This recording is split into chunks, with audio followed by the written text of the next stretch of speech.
Dito sa Papa Dudut Stories, ikaw ay hindi nag-iisa.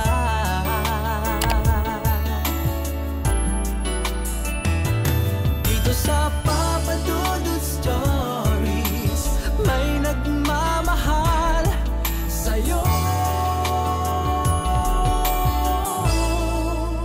Papa Dudut Stories,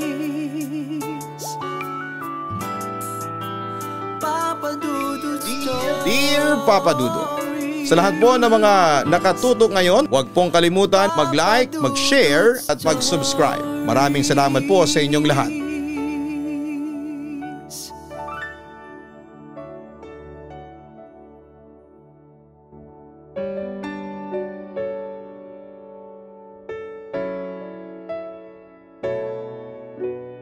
Dear Papa Dudut, kumusta na po kayo?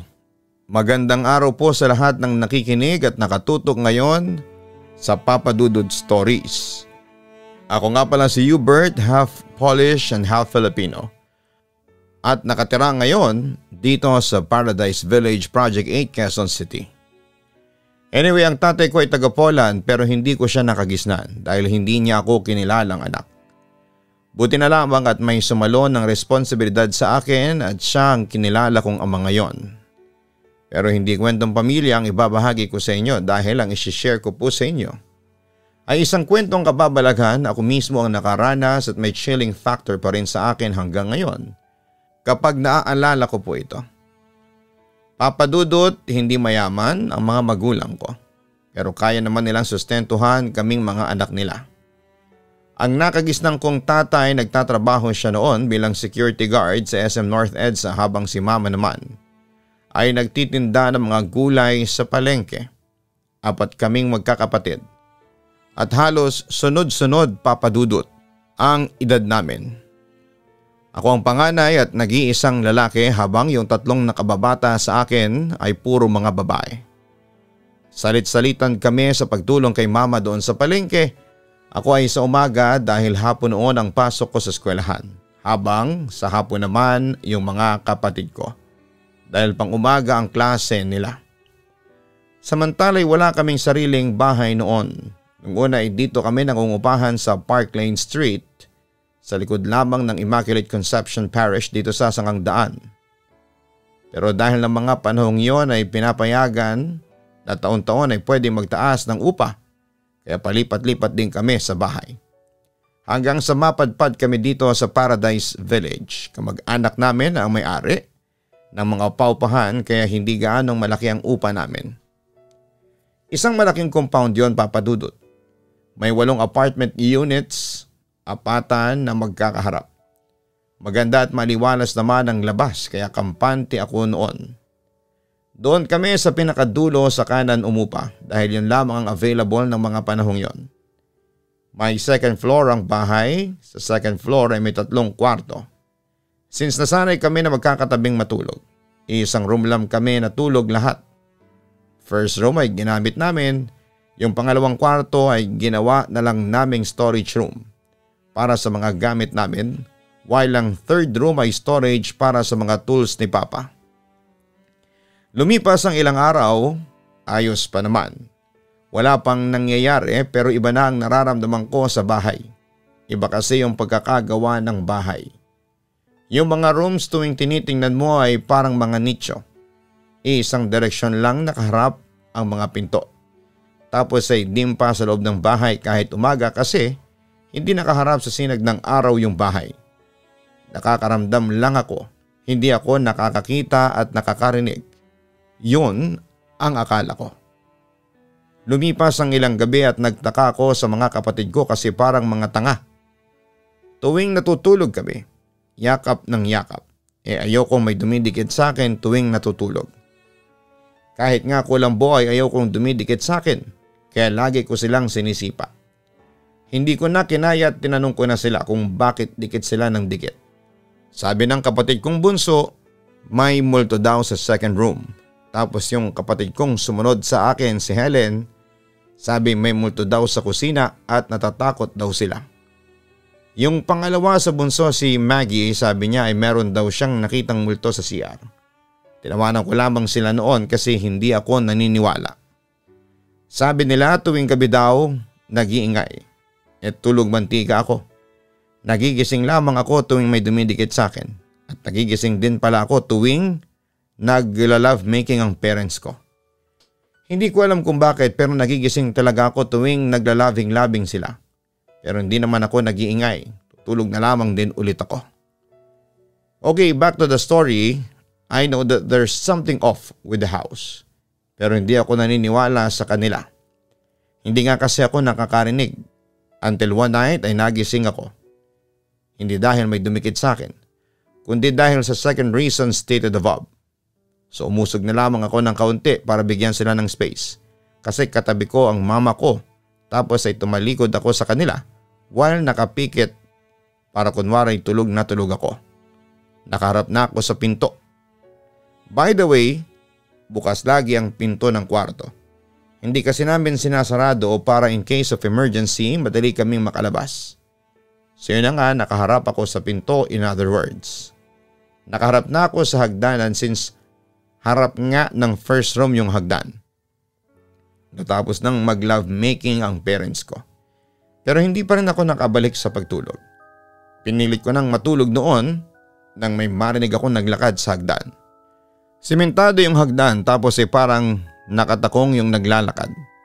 Ang tagal tumigil kaya sinilip ko na kasi hindi pa ako natakot noon. Akala ko lang talaga ay may naglalakad lang na tao. May kurtina kaya sumilip ako sa ilalim para makita ko lamang yung sahig. Laking pagtataka ko kasi walang tao pero nandun pa din yung sound ng naglalakad. Sinapaksap ako ang sarili ko noon, baka kung ano na lang ang naririnig ko pero malinaw na malinaw. May naglalakad talaga. Nagsimula na akong matakot noon nang may kumalabog sa second floor. Una isang kalabog lang, akala ko ay nalaglag lang na gamit. Sumpay nakinggan ko ulit yung naglalakad. Nandun pa rin. Tapos ay may kumalabog ulit. Napatingin na ako sa dingding noon at nagsisimula na akong kabahan. Hanggang sa nagsunod-sunod na yung kalabog. Hindi na ako nakagalaw noon. Parang may naglalaro ng bola sa kabilang kwarto. Yung bolang senior size. Kasi malakas yung mga kalabog. Tinatry ko lang takpan yung mga tenga ko noon kasi masyado na akong natatakot. Tapos ang ingay na, kaso'y rinig na rinig ko pa rin. Payak na ako noon nang biglang kumalampag yung mga kaldero. Tapos ay parang may nagja-jackstone sa mesa. Napamura na ako ng mga sandaling yon. Bigla akong na-freeze noong time na yon. Hindi na ako nakagalaw. Yung mga luha ko ay nagsiagos na. Iyak lamang ako ng iyak nang hindi gumagalaw.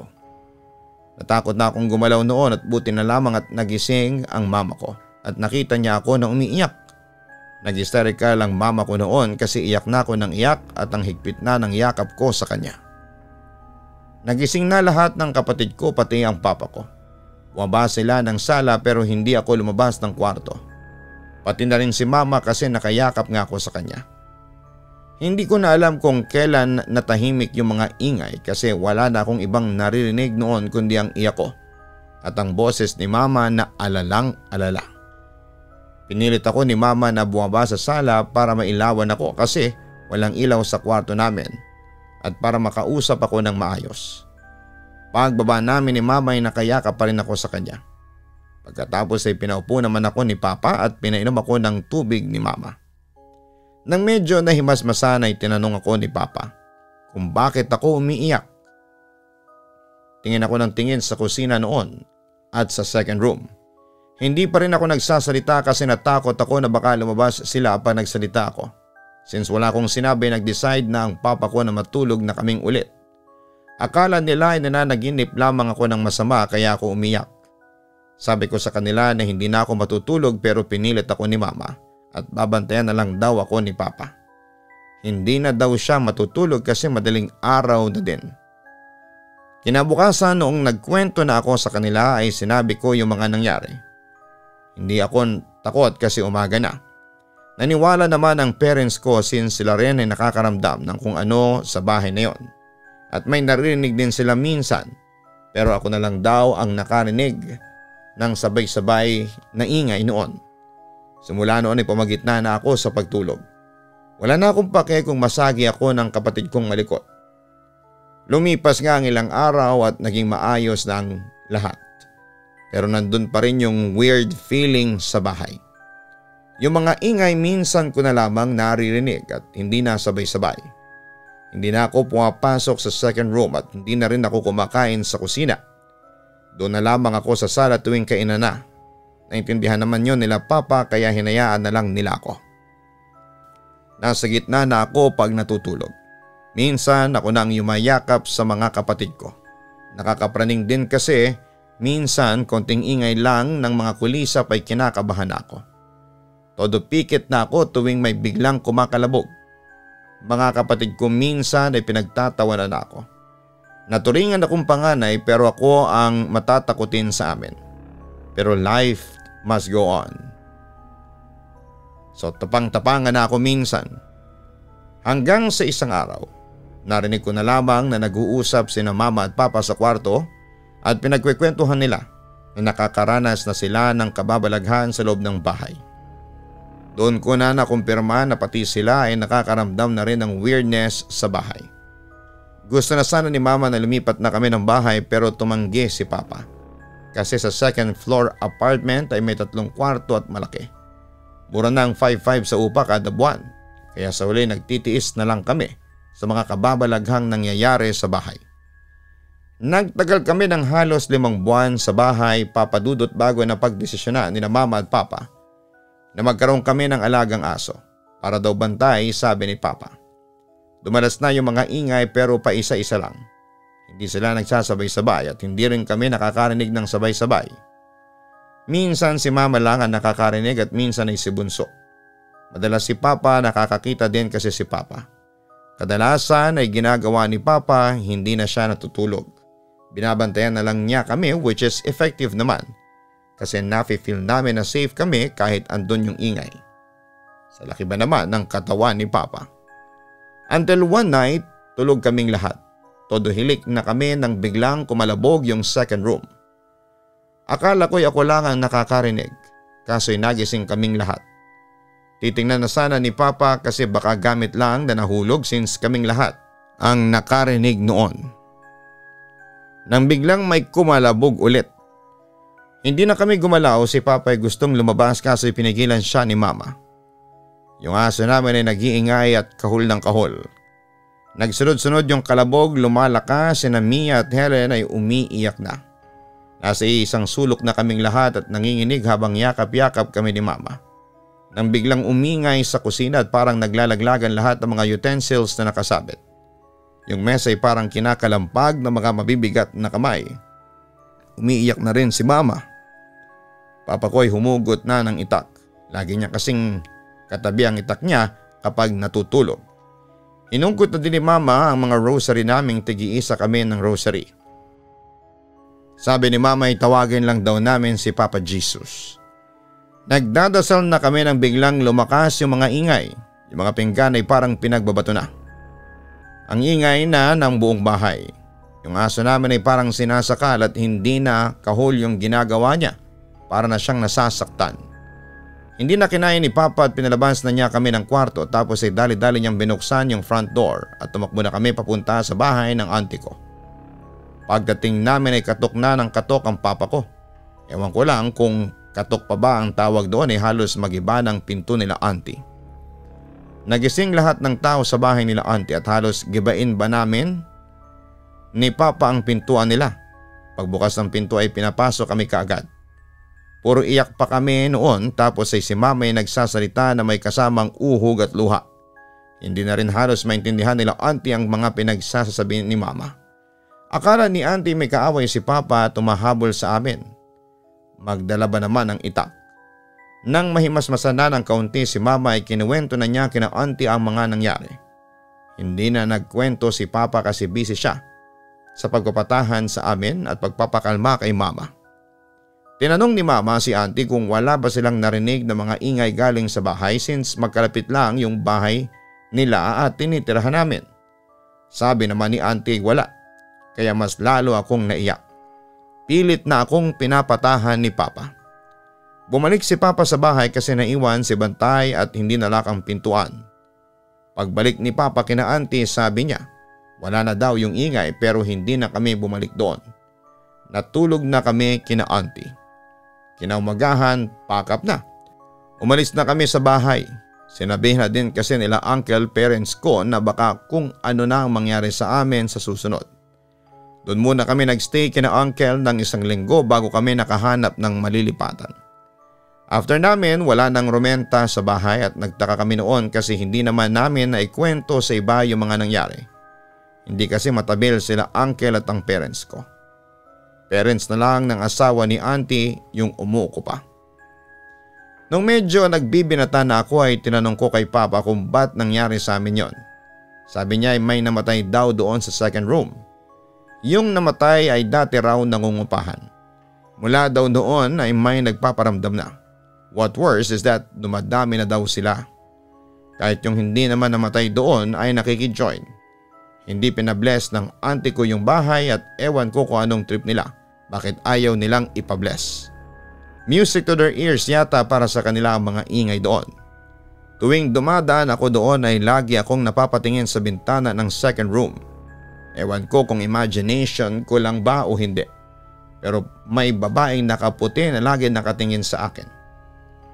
So yun na nga papadudot, ang buong akala ko ay hindi na ako babalik sa compound na yon ni tita. Pero mukhang sinubok ako ng tadhana. Taong 2022 nang magpasya kami ng girlfriend ko mag-live-in.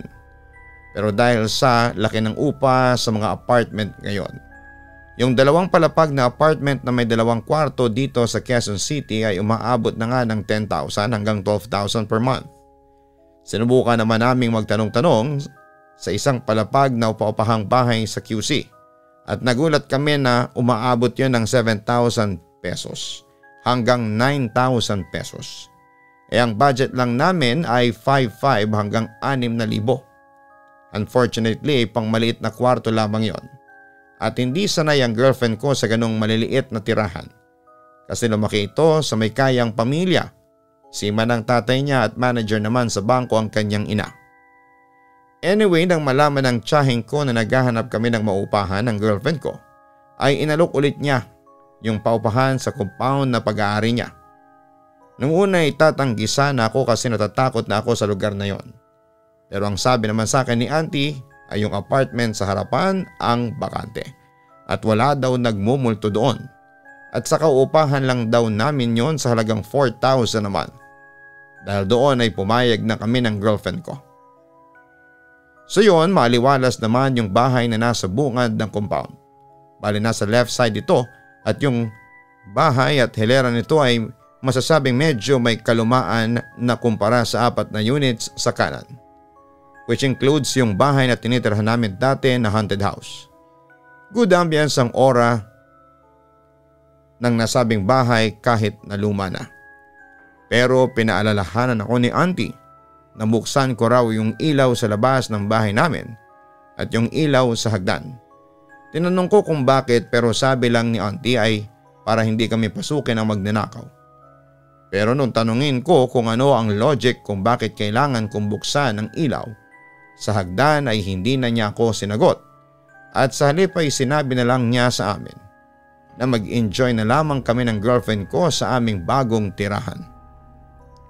Samantala napansin ko na ang flooring pala ay kahoy kaya rinig mo bawat yabag ng mga paa. Ibang iba ito doon sa inupahan namin sa kanan sa bandang dulong unit. At ang CR ay located sa ilalim ng hagdan. Katapat naman ng CR ay ang kusina. Malawak naman ang sala, sa second floor naman ay 2 kwarto lang ang naroroon.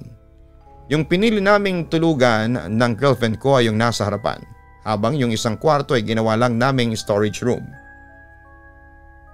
Unang 1 buwan ay wala namang kaming naramdaman ng girlfriend kong si Kate. Pero pagkatapos noon ay nagsimula ng magsumbong sa akin ng girlfriend ko na parang may mga naririnig. Nakikita at nararamdaman na siyang hindi maipaliwanag. Hanggang isang gabi, 2:00 kami nakatulog ni Kate noon. Nang biglang may nahulog sa hagdan. Parang magazine na nahulog. Basta ganoon ang tunog kaya nagising ako. Tapos ay napatingin ako sa oras. Ayun, 3:30 AM na. Chinay ko si Kate noon, parang tulog naman kasi nakatakip ang mukha niya. So dead man na lang ako. Nagtakip na ako ng mukha noon nang biglang parang may buwaba ng hagdanan. Like I said earlier ay kahoy ang hagdan, so rinig na rinig. At saka parang ang bigat ng paa. Kaya nagpasya na akong lumabas ng kwarto kasi baka naakyat bahay na kami. Kasi paglabas ko ay walang tao, although medyo maliwanag sa baba dahil sa pagkakabukas ng ilaw sa hagdan.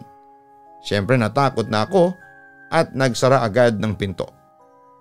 Balik sa kama at takip ulit, tapos ay ganon na naman. Kaya ginising ko na noon si Kate pero nagalit siya, kaya no choice nagtakip na lang ulit ako. Pero sa tuwing magtatakip ako ay naririnig ko na lamang yung mga yabag. Kahit pawis na ako na nakakumot, ayoko magmulat kasi baka sa pagmulat ko ay may makita ako na hindi ko magustuhan. Hanggang sa bandang 4:30 AM na ako nakatulog. Kinaumagahan ay nag-breakfast kami ng girlfriend ko, nang kinuwento ko yon sa kanya ay parehas pala naming narinig. Yung parang may nahulog. Doon din pala siya nagising. Di lang pala niya sinabi that time na naririnig niya yung mga yabag para hindi daw ako matakot.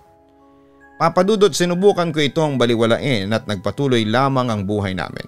Pero hindi talaga maiwasan ang kababalaghan. Lalo na kapag nagkikwento sa akin si Kate na kapag magsi-CR siya sa gabi ay may naririnig daw siyang bumababa sa hagdan. Akala daw niya ay ako pero paglabas ng CR ayon wala naman palang tao sa first floor. Creepy talaga. Kaya napilitan kaming bumili na lamang ng arenola sakaling maihi kami sa kalagitnaan ng gabi. Si Kate din ay 2 beses na muntikang mahulog sa hagdanan. Kasi naramdaman niyang parang may tumulak sa kanya. Ganon din ang naramdaman ko kinalaunan. May tumulak din sa akin kung saan ay muntik na akong mahulog. Mabuti na lamang at nakakapit ako sa hawakan at napaupo lamang pagbagsak ko sa sahig. Ilang beses din akong pinaglalaroan, yung tipong nasa CR ako, nandyan yung mga kakatok ng 2 beses o kaya ay kakalikutin ng doorknob. Tapos ay magmamadali akong lumabas kasi akala ko ay gagamit si Kate. Tapos ay malalaman ko na lamang na wala palang lumalapit sa CR dahil nasa kwarto ang girlfriend ko. One time din ay nagdarasal kami ni Kate sa kwarto nang biglang bumukas ang TV sa ibaba. Rinig na rinig namin yung TV. Kahit nasa 2nd floor kami kasi napakalakas ng volume ng TV. After ng panalangin namin ay nagkatinginan na lang kami at pinatay ko na lamang ang TV sa ibaba. Nakalimutan kong tanggalin sa saksakan noong nanood ako. Kaya tuloy nagkaroon ng chance yung multo na buksan yun para takutin kami. At one time, nanonood kami ng TV nang biglang mapatingin ako sa cellphone ko na nakapatong sa mesa sa kusina. Kaya kinuha ko ito pero nagtaka ako kasi nakalak ito at nagulat ako kasi nakabukas ang messenger tapos parang minessage yung isa kong kaibigan. Ang nakasulat in all caps lock ang salitang alis. Dahil dito ay sinabi ko yon kay Kate at nagsabi siya na lumipat na kami ng bahay. Sa puntong yon ay napapayag na niya ako. Di bali nang mataas ang upa basta walang multo yung bahay. Kaya pagkatapos noon ay agad kaming naghanap ng malilipatan. At dahil nataong sweldo namin, ginamit namin yon para makapag-deposit at advance sa bago naming lilipatan. After a week ay umalis na kami sa bahay ni auntie at sinumpa ko talaga sa sarili ko na kahit kailan ay hindi na kami babalik doon. Sa ngayon Papa Dudut ay kasal na kami ni Kate at may 2 na kaming anak. And yes, may sarili na kaming bahay. Dito kami nakatira sa Paradise Village pa rin pero sa bungad na kami ng subdivision at malapit kami sa sakayan ng jeep. So far ay ayos naman ang nabili naming bahay. Tahimik at higit sa lahat ay walang multo. Tungkol naman sa compound ni auntie, ayon marami pa rin ang nangungupahan. I guess kinakagat nila ang murang rental dahil na rin sa kahirapan ng buhay.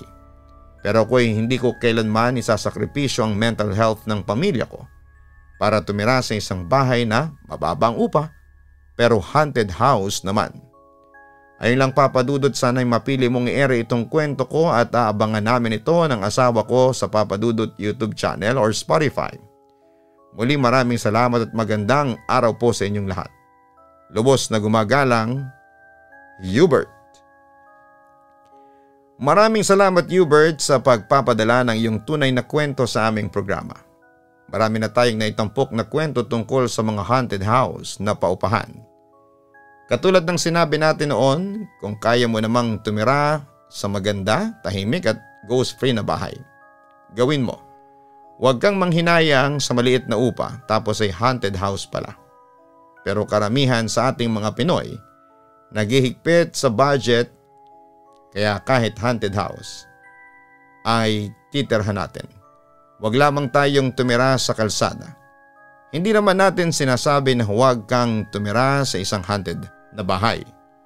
Pero palagi mong tatandaan, susukatin nito ang pananampalataya mo sa Diyos.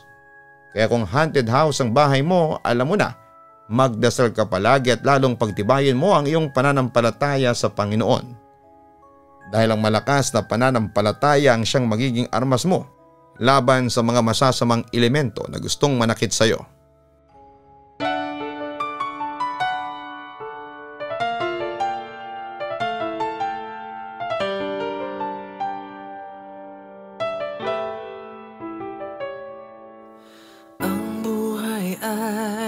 mahiwaga,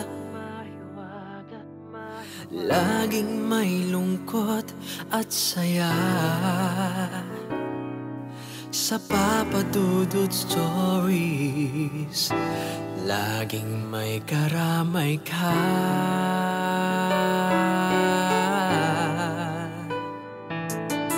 Mga problemang kay bigat, dito ay pakikinggan ka. Sa Papa Dudut Stories, kami ay iyong kasama. Dito sa Papa Dudut Stories, ikaw ay hindi nag-iisa.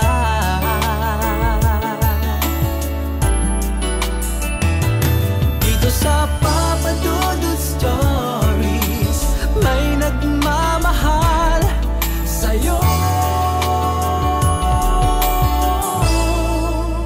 Papa Dudut Stories, Papa Dudut Stories,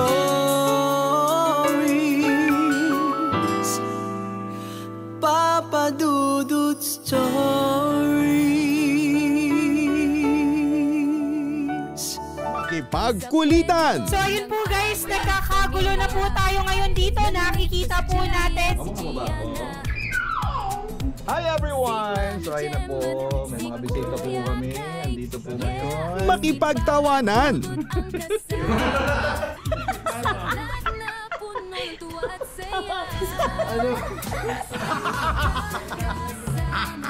At minsan, makipag-iyakan. Lagyan na ng gamot. Kanina umiyak si Gian, sabi niya, Ama, tanggapin mo ang kapalaran ng iyong ama. Sa Papa Dudut Family YouTube channel. Subscribe na! Matakot, kabahan sa mga kwentong nakakagimbal sa Ka-Istorya YouTube channel with daily post at 7 p.m.